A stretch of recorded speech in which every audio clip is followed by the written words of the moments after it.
बहुत छोटी सी उम्र में इस शहर में आया। 7 साल की उम्र में पिता का देहांत हुआ। किराने की दुकान।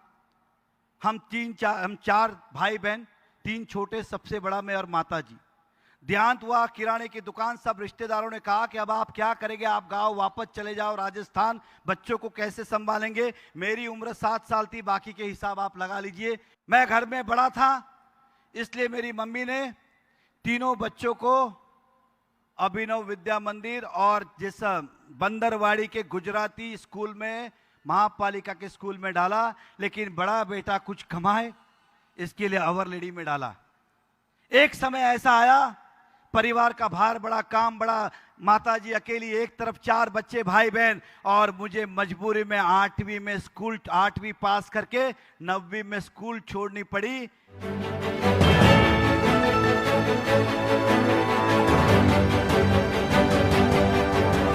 आप देख रहे हैं प्रवासी संदेश। विधानसभा चुनाव के इस मौसम में जहां सभी नेता विधायक बनने के लिए जी जान से जुटे हुए हैं, वहीं मीरा भायंदर 145 के पूर्व भाजपा विधायक नरेंद्र मेहता का एक इमोशनल वीडियो काफी वायरल हो रहा है, जिसमें वे अपने बचपन, पिता के निधन और आर्थिक तंगी का जिक्र करते हुए बताते हैं कि आखिर किन हालातों में उन्हें अपनी पढ़ाई 8वीं के बाद छोड़नी पड़ी थी। मौका था भाजपा जिलाध्यक्ष किशोर शर्मा द्वारा आयोजित संकल्प सभा का, जिसको संबोधित करते हुए मेहता ने कहा कि लोग उनकी पढ़ाई का माखौल उड़ाते हैं, लेकिन इस बात की चर्चा कोई नहीं करता कि कैसे एक 8वीं पास व्यक्ति इस शहर का सबसे बड़ा टैक्स पेयर बन गया और आज शहर के 2000 परिवारों का खर्चा उसकी वजह से चल रहा है। जिस समय मेहता अपने व्यक्तिगत जीवन के बारे में ये बातें बोल रहे थे, ग्राउंड में मौजूद 10,000 से ज्यादा लोग उनकी बातें सुनकर भावुक हो गए। इस अवसर पर नरेंद्र मेहता ने अपने विधायक के कार्यकाल में किए गए विकास कामों को सिलसिलेवार गिनाया और वर्तमान विधायक गीता जैन और कांग्रेस के संभावित प्रत्याशी मुजफ्फर हुसैन पर जमकर हमला बोला। प्रवासी संदेश पर देखिए अभिज्ञान उपाध्याय की यह रिपोर्ट। मीरा भाईंदर में कई वर्षों से हम रहते हैं। हम सब ने मीरा भाईंदर को प्रगतिशील होते हुए देखा है। मैं ये नहीं कहता कि पहले विकास नहीं हुआ, पहले भी शहर में विकास हुआ, लेकिन जिस तेजी से आबादी बढ़ी, संख्या बढ़ी, उस तेजी से कभी किसी ने नहीं किया। हमारे पहले भी यहाँ पे नेता थे, कांग्रेस भी रही, एनसीपी भी रही, उनके गठबंधन भी रहे, उनकी सरकार भी रहे, उनके मेयर भी रहे। हम बाकी कुछ नहीं कहते। अरे इस मीरा भाईंदर को 50 साल में आप पीने की पानी की व्यवस्था नहीं कर पाए, इससे ज्यादा आपसे उम्मीद क्या करें। हमारा सपना था कि मीरा भाईंदर को 24 घंटे पानी मिले, इसलिए 2017 में सूर्या प्रकल्प की योजना की शुरुआत की। 2021 में पूरा करके आपको 24 घंटे पानी देना था, लेकिन हमारे यहां के वर्तमान के नेता उसमें असफल रहे। जब हम काम करते 100 प्रकार के विघ्न आते, लेकिन उसका रास्ता निकाल के समय पे प्रकल्प होना चाहिए। आज मीरा भाईंदर की परिस्थिति यह है, जितना हम 2017 में पानी लाए थे उससे बड़ा तो नहीं, लेकिन 2 करोड़ लीटर पानी प्रतिदिन कम हो गया। और आज ये समय आया है कि मीरा भाईंदर में नए कनेक्शन बंद करने पड़े। मैं कमिश्नर साहब से कहना चाहता हूं, इस शहर में हम भेदभाव कैसे कर सकते? एक व्यक्ति को पीने का पानी देंगे, एक को नहीं देंगे।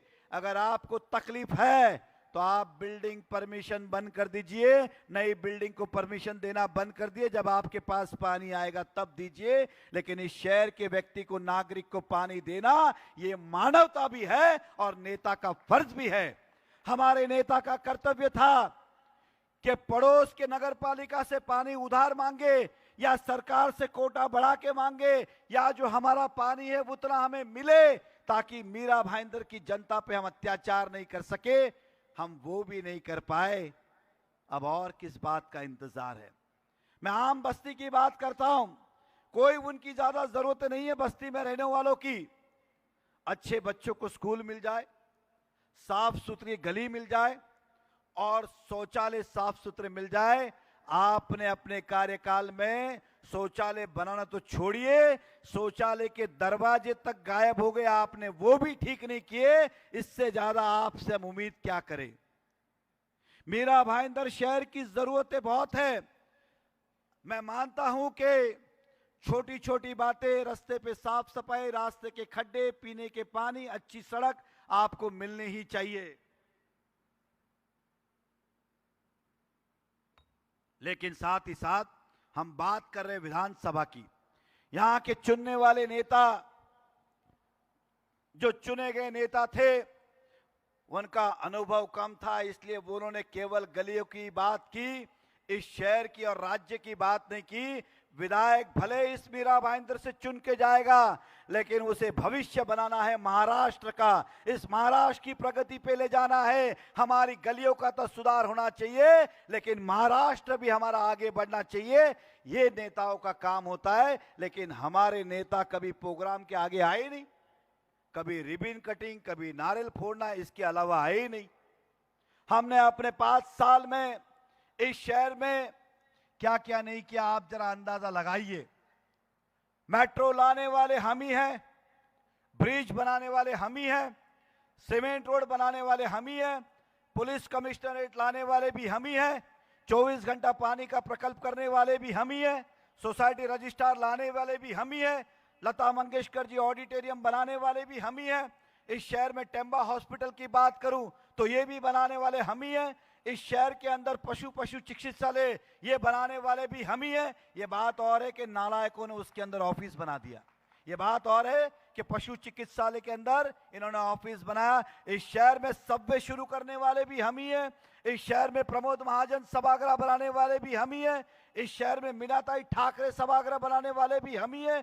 इस शहर के चौड़े रोड आप देख रहे हो, ये बनाने वाले भी हम ही हैं। वर्सोवा ब्रिज के ऊपर आप जो आज नया ब्रिज देख रहे हैं फाउंटेन होटल के पास, वो बनाने वाले भी हम ही हैं, कोई और नहीं है। हमने 5 साल में कितने बड़े बड़े काम किए आप सोचिए। क्या ये मेरे शहर की पहले जरूरत नहीं थी? 14 के पहले तब भी जरूरत थी, लेकिन आपको भी पता है हमारे नेता कभी कैबिन के बाहर आए नहीं। नारियल का फोड़ने, रिबन काटने, गणपति दर्शन करने, इसके अलावा कभी शहर को देखा ही नहीं। अगर देखा होता तो उन्हें समझता कि हमारी शहर की परेशानियां क्या है। आज हमारा शहर पिछले 5 सालों से रुक गया है। आपको बताना चाहूंगा, अगर आपका अनुमान है, मैं बहुत विजन देखता हूं, मेरे सपने इस शहर के बहुत बड़े हैं। आप मेरे सपनों पे कितना विश्वास करेंगे मुझे नहीं पता, लेकिन मैं वही सपने जीवन में देखता हूं जो मैं पूरे कर सकता हूं। मैं ऐसे सपने देखता ही नहीं जो पूरे नहीं हो सकते। ये मेट्रो मीरा भाईंदर में आएगी, गलियों में, आपके बिल्डिंग के बाहर, ये कभी किसी ने नहीं सोचा था, लेकिन हमने सपना देखा और उसे पूरा किया। 24 घंटे पानी, विश्वास दिलाता हूं आपका आशीर्वाद मिलने के बाद पहले 6 महीने में वादा है, हम पहले 6 महीने में 24 घंटा पानी आपको देंगे, इस बात का विश्वास दिलाता हूं। 5 सालों में शहर रुक सा गया है। 5 सालों में अगर आपको एक भी चीज अगर लगता है कि इन 5 सालों में ये हुआ है, तो मुझे आप बताइए कि ये वस्तु 5 सालों में हुई है। किसी को लगता है तो बताए कि ये 5 साल में बना है। हम वहीं के वहीं रुक गए, हम वहीं के वहीं रुक गए। एक काम भी इस शहर में नहीं हुआ जहां हर 3 महीने में मुख्यमंत्री आते थे, हर एक बार उद्घाटन करते थे, कुछ दे जाते थे, हम लेते लेते थकते नहीं थे, वो देते देते थकते थे। आज वो शहर का क्या हाल है? मुख्यमंत्री जिनके कार्यक्रम में आए, लेकिन गणपति और दही हंडी के लिए शहर को क्या मिला? आपने शहर के विकास के लिए क्यों नहीं बुलाया? आज महाराष्ट्र में इतने बड़े बड़े प्रोजेक्ट हो रहे, आप देखेंगे आज कोस्टल रोड ये बन के शुरुआत है, अटल सेतु बना, कई बड़े बड़े प्रोजेक्ट हुए, लेकिन मीरा भाईंदर के हिस्से में 145 में क्या आया? हम अक्षम रहे। नहीं तो ये मीरा भाईंदर में, क्योंकि 2.5 साल में विकास की गंगा महाराष्ट्र में बही थी, लेकिन हम अक्षम रहे उस गंगा को मीरा भाईंदर तक लाने में। अब हमारा काम है कि उस बाधाओं को निकाल के वो गंगा मीरा भाईंदर तक लाके रहेंगे। इस 5 साल में जो शेयर रुका है, मैं एक लाइन में करके उस बात को समापन करूंगा। कितना पीछे गया है? उदाहरण के तौर पे मैं हमेशा भाषण में कहता हूं कि अगर कल सुबह मेट्रो शुरू हो जाए और कल 24 घंटे पानी आ जाए तो मीरा भाईंदर के भाव बढ़ेंगे कि नहीं? कितने बढ़ेंगे? 15%। चलो 10% गिनते, 1000 रुपया बढ़ेगा कि नहीं? हाथ ऊपर करके बताए, बढ़ेंगे कि नहीं? बढ़ेगा। तो स्वाभाविक है, अगर एक फ्लैट 1000 रुपया का 1000 रुपया फुट बढ़ता है, 1000 फुट का फ्लैट है तो 10 लाख रुपया बढ़ता है। अगर हम होते तो 2022 में मेट्रो शुरू हो चुकी होती और 2021 में 24 घंटे पानी आ चुका होता। आपके मकान की कीमत उसी समय 10 लाख बढ़ गई होती। अब कितने पीछे गए हम? कितने पीछे गए? एक मकान पे 10 लाख, एक बिल्डिंग में 50 मकान होते तो हर बिल्डिंग में 5 करोड़ रुपया हम पीछे गए। कितने? 5 करोड़।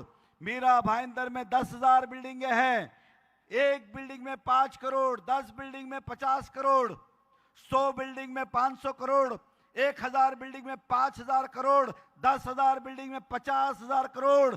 मेरे शेयर की कीमत आज 50,000 करोड़ है, केवल एक गलती के लिए, नहीं तो मेरे शेयर की वैल्यूएशन 50,000 करोड़ ऊपर होती। मोदी जी जब कहते हैं हमारा देश तीसरी आर्थिक व्यवस्था बने, इसका मतलब वही है कि हमारे देश की वैल्यूएशन जिस दिन बढ़ जाएगी, अमेरिका के डॉलर के भाव नीचे आ जाएंगे। इसीलिए तीसरी आर्थिक व्यवस्था हमें चाहिए। देश की चिंता मोदी जी कर रहे, महाराष्ट्र की चिंता फडणवीस जी कर रहे, हम कम से कम मीरा भाईंदर के 50,000 करोड़ की चिंता तो करें। हम सब 50,000 करोड़ रुपए पीछे हैं, कोई छोटी मोटी बात नहीं है। 50,000 करोड़ अगर मीरा भाईंदर को मिल जाए तो सोने की नगरी हो जाए। लेकिन हम इतने पीछे गए। इन 5 सालों में केवल व्यक्तिगत आरोप करना, पीछे लगना, यही सब करना। हमने तो आपको चुनाव जीतने के बाद बधाई दी थी। हमने तो आपको चुनाव जीतने के बाद बधाई दी थी। आपने हमें क्या दिया बदले में? आपने इस 5 साल में मीरा भाईंदर में हमें क्या दिया? तो कुछ नहीं, केवल व्यक्तिगत टीका, टिप्पणी, आरोप। इसके ऊपर कभी आप आए ही नहीं। दुख होता है जिस मीरा भाईंदर के बच्चे को इन मंच पे बैठे हुए सभी जितने महानुभाव हैं, इन्होंने कई सारा संघर्ष किए, कई सारे विषय विधानसभा में लाए कि हमारा महाराष्ट्र आगे जाए, हमारा शहर आगे जाए, लेकिन 5 साल में आपने ठप कर दिया। मैं अगर भ्रष्टाचार की बात करूं, मीरा भाईंदर में 30% हाउस टैक्स बढ़ा। जब 5 साल में काम ही नहीं हुआ तो टैक्स किस बात का बढ़ा? जब 5 साल में काम ही नहीं हुआ तो टैक्स किस काम का बढ़ा? ढोले नाम के कमिश्नर ने इस मीरा भाईंदर का इतना ढोल बजाया, इतना ढोल बजाया कि हम कर्जे में चले गए और हमारे नेता ने एक शब्द नहीं बोला, क्योंकि उनके ढोल के ताल के ऊपर आप चलते रहे। मीरा भाईंदर को आप पीछे करके गए। आज 30% हाउस टैक्स बढ़ा क्योंकि भ्रष्टाचार बढ़ा। ये कमिश्नर कहता है कि पगार के लिए पैसा नहीं है, लाइट बिल भरने के लिए पैसे नहीं है, इसलिए हमारा हाउस टैक्स बढ़ा। उनको चाहिए था, हमारे नेताओं को चाहिए था कि आपका टैक्स नहीं बढ़ाए, मीरा भाईंदर की इनकम बढ़ाए, लेकिन वो कर नहीं पाए। वो कर नहीं पाए, इसलिए आज हम ये परिस्थिति के अंदर है।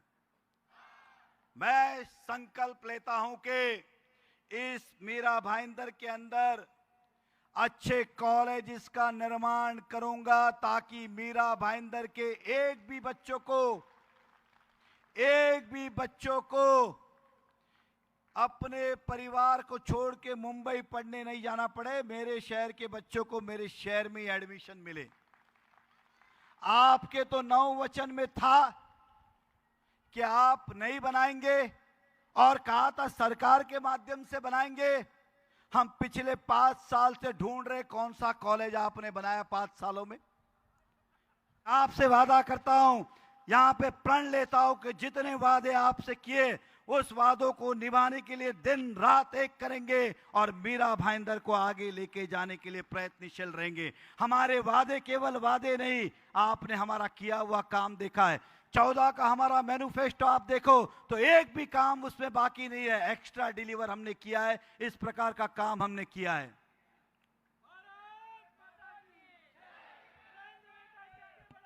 दिन रात हमने काम किया। अब मेरी बात को ध्यान से सुनिएगा। बहुत छोटी सी उम्र में इस शहर में आया। 7 साल की उम्र में पिता का देहांत हुआ। किराने की दुकान। हम 4 भाई बहन, 3 छोटे, सबसे बड़ा मैं और माता जी। देहांत हुआ, किराने की दुकान। सब रिश्तेदारों ने कहा कि अब आप क्या करेंगे, आप गांव वापस चले जाओ राजस्थान, बच्चों को कैसे संभालेंगे। मेरी उम्र 7 साल थी, बाकी के हिसाब आप लगा लीजिए, कोई 5 साल, कोई 3 साल, कोई 2 साल, इस प्रकार का था। उस समय हमारी माता जी ने निर्णय लिया कि नहीं, मैं यहीं पे रहूंगी और अपने बच्चों को पढ़ाऊंगी। उस समय मैं घर में बड़ा था, इसलिए मेरी मम्मी ने तीनों बच्चों को अभिनव विद्या मंदिर और जिस बंदरवाड़ी के गुजराती स्कूल में, महापालिका के स्कूल में डाला। लेकिन बड़ा बेटा कुछ कमाए, इसके लिए अवर लेडी में डाला।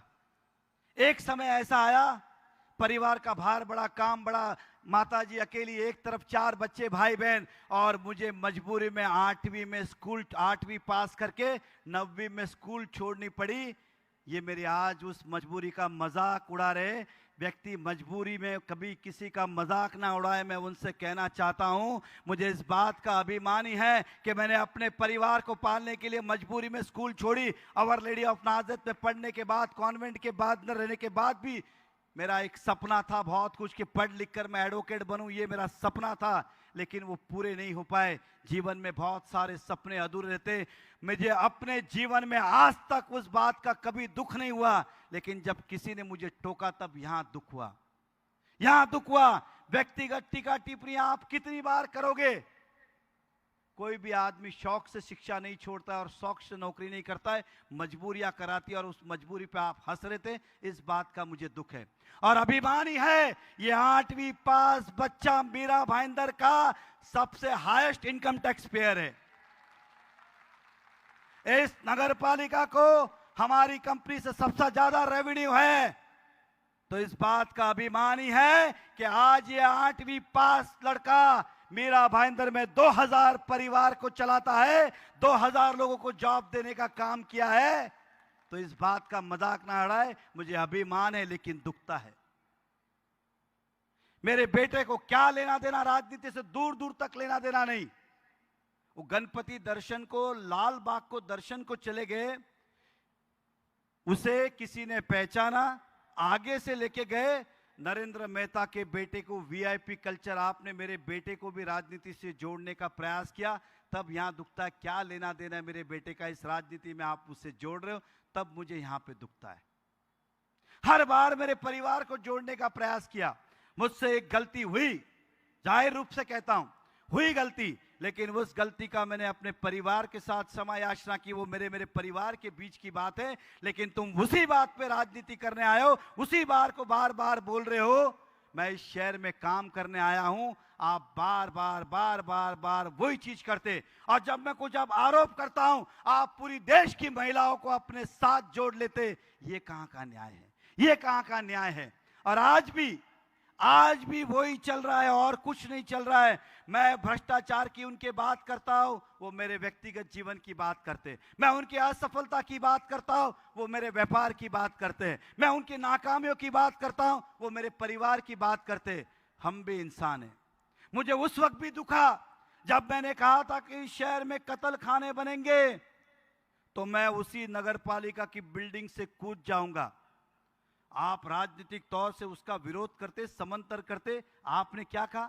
मेरा परिवार घर पे सुन रहा था, कहा कि नरेंद्र मेहता तू कल मरता है तो आज मर, तू कल मरता है तो आज मर, कल उड़ी मार रहा तो आज कर। ये शब्द उनके थे, ये किस नेता को सौंपते? फिर क्या कहा? ऐसी बिल्डिंग से कूदना जहां जाली ना हो। मैंने तो नगर पालिका को चैलेंज किया था, आपको इस तरह का भाष्य सौंपता है क्या? कितनी बार मेरे परिवार को, कितनी बार मुझे ठेस पहुंचाओगे? मेरी सहनशीलता मेरी कमजोरी नहीं है, मेरी सहनशीलता मेरी कमजोरी नहीं है। अच्छों को पानी पिला के यहां तक पहुंचे हम, और इस शहर में भगवा हम ही ने लहराया है, किसी और ने नहीं लहराया। लेकिन आप बार बार मुझे हमेशा इसी तरह से टॉर्चर करते हो। अब इंसाफ आपको करना है। मेरे 5 साल के इस राजनीतिक सफर के अंदर मैं हारने के बाद घर बैठ गया था, लेकिन कोविड की पीड़ा ने मुझे घर बैठने नहीं दिया। मैं रास्ते पे आया क्योंकि मेरी शहर की जनता परेशान थी, लेकिन आपने उसका भी मजाक बनाया और हर बार झेलने का काम मैंने किया है। मैं आपसे कहना चाहता हूं, ऐसे लोगों का अब हिसाब करना जरूरी है, नहीं तो राजनीति में कोई व्यक्ति आना नहीं चाहेगा। मेरे परिवार में तो रोज कहते कि छोड़ दो ये राजनीति, क्या जरूरत है। मैं देखता हूं सोशल मीडिया पे, मैं किसी की हैसियत की बात नहीं करना चाहूंगा, लेकिन कोई भी व्यक्ति, चाहे वो रिक्शा वाला हो, भाजी वाला हो, फ्लैट में बैठा हो, ना जानता है पहचानता है, घर बैठ के कुछ भी टीका टिप्पणी कर लेता है। जो उनके परिवार को दुख होता है वही मेरे परिवार को भी पीड़ा होती है। इसलिए मर्यादा में टीका टिप्पणी होनी चाहिए। राजनीति का मतलब ये नहीं कि आप कुछ भी बोलो। इसलिए आप सब समझदार हैं, हम इस शहर में काम करने आए, व्यक्तिगत हिसाब किताब करने नहीं आए। मैं अभी हमारे कांग्रेस की नेता की बात करता हूं। आजकल वो इतने गणपति में पोस्टर लगा रहे, इतने नवरात्रि में पोस्टर लगा रहे। मैंने देखा कि इस बार ईद के इतने पोस्टर नहीं लगे जितने गणपति नवरात्रि को लगे। मुझे लगता है गणपति आखिरी बार आए कि पहली बार आए। ये प्रश्न पड़ गया कि गणपति बापा इसी साल है कि पहली बार है। इस तरह के पोस्टर बैनर, अरे भाई साहब, अगर आपको लगता है कि हिंदुत्व के वोट आपको चाहिए तो मैं आपके खिलाफ जनता से, मैं आपके समर्थन में करूंगा। आप पहले कहिए, जब हमारे साधु संतों को मारा गया था पालघर में, तब आपकी सरकार ने कुछ नहीं किया, तब आप विरोध में थे। उस बात को आप स्वीकारिए कि साधु संतों के साथ गलत हुआ, और इस मंच पे आके कहिए जय श्री राम, और कहिए कि मोदी जी ने जो मंदिर बनाया वो सही काम किया। आप राहुल की बातों में बातें ना मिलाए और कहिए आपको हिंदुओं के वोट चाहिए तो कहिए आकर कि 370 हटाया गया, एक देश में 2 संविधान, 2 विधान, 2 झंडे नहीं चल सकते, ये काम मोदी जी ने सही किया है। आप आके मंच पे कहिए, उसके बाद आप बात करिए। जब कत्ल खाने की बात थी, कत्ल खाने की बात थी, आपने एक शब्द नहीं बोला, आपने एक शब्द नहीं बोला। कत्ल खाना गलत है कि सही है, किसने लाया, क्या लाया, वो छोड़िए, लेकिन आप उसके विरोध में नहीं आए और हमसे फिर वोट की उम्मीद करते हो। आपसे कहना चाहूंगा, आप सबसे कहना चाहूंगा, मुझे अच्छी तरह पता है, दिन रात नया नगर हो, दूसरा एरिया हो, वोट पे वोट, वोट पे वोट डाले गए। आपसे कहना चाहूंगा, इस बार बटोगे तो कटोगे, इस बार बटना नहीं। हमने अपने जीवन में, राजनीतिक सफर में सभी समाज को लेके साथ में विकास किया है। हिंदू हो, मुस्लिम हो, सिख हो, ईसाई हो, दलित हो, जो भी हो, एक व्यक्ति हमारी पार्टी पे, हमारे पे आरोप नहीं लगा सकते कि हमने भेदभाव किया और जातिवाद किया है। इसलिए आपसे कहना चाहूंगा कि ऐसे लोगों से सावधान रहे जो चुनाव आने के समय बाहर निकलते। आप देखिए, इताश उठा के 2014 में घर गए, 2019 में वापस आए, फिर घर गए, 2024 में वापस आए। 5 साल आप दुनिया को छोड़ के चले जाते हो और चुनाव में जब आपको लगता है कि अब जीतने का मौका है तो आप वापस आते हो। जनता समझदार है, मुझे विश्वास है कि आप सभी इस बार साथ देंगे, समर्थन देंगे और पूरी ताकत के साथ आप हमारे साथ खड़े रहेंगे। खड़े हो? वादा? विश्वास रखूं? आपसे खाली इतनी विनती करूंगा, अफवाहों पे नहीं जाए। ये वही चीजें वापस लेके आएंगे। ये अपनी लाइन बड़ी नहीं करते, हमारी लाइन छोटी करने का प्रयास करेंगे। इसलिए पूरी ताकत के साथ बिंदास रहिए। प्रवासी संदेश को लाइक करें, शेयर करें, कमेंट करें, सब्सक्राइब करें और बेल आइकन जरूर दबाएं।